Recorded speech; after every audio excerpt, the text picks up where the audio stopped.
السلام عليكم ومرحبا بكم في هذا الفيديو هذا جديد. اليوم غادي نقدم لكم واحد النوع ديال الفطائر كيجمع ما بين البغرير ولي بانكيك، كيجي بيناتهم بجوج. كنحتاجوا ليه وكيجي نوع جديد عاوتاني. كنحتاجوا ليه 250 غرام ديال السميده رقيقه، معلقه كبيره ديال الخميره، معلقه كبيره ديال السكر، شويه ديال الملح، بيضه، الماء دافي للعجن، وجوج معالق ديال زيت الزيتون.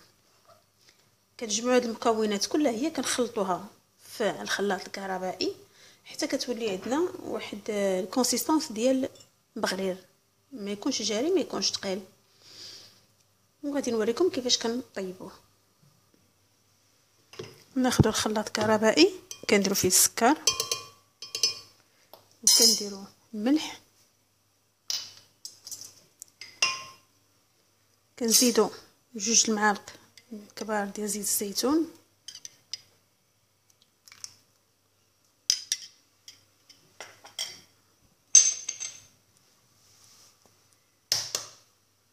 كنديروا البيضه، كنجمعوا راس المكونات كامل وشويه ديال الملحه.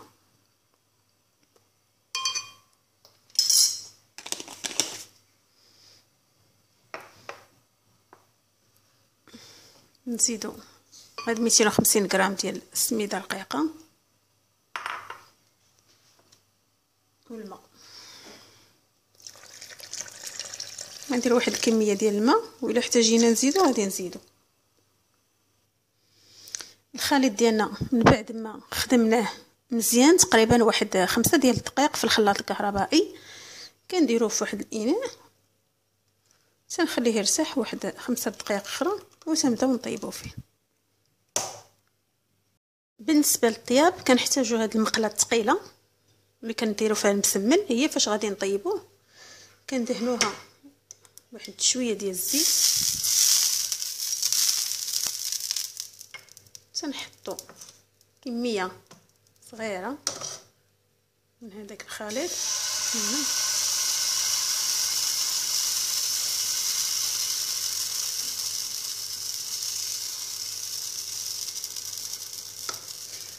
كنتسناو عليه يطيب من هذه الجهه هذه، ومن بعد غادي نقلبوه.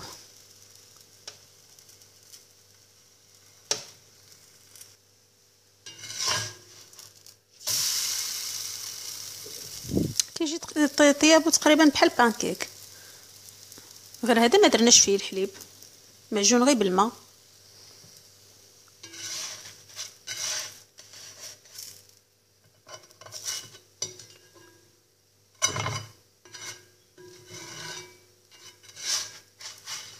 صافي نبقاو نقلبو فيه حتى كيتحمر لينا من الجهتين. هي من بعد ما تحمرات شوفوا كيفاش كتجي من الجهتين. هو نسيت ما قلت لكم بان كندهنوا النوبه الاولى المقله، تنحطوا العجين، وملي تنبغيو عاود نقلبوها تندهنوها من الجهه الاخرى، هي اللي كتعطينا ديك التحميره بحال هكا. صافي تنبقاو بحال هكا حتى كنطيبوه. نعاود ندهنوا المقله ديالنا، نعاود ندير لكم وحده اخرى شوفوا.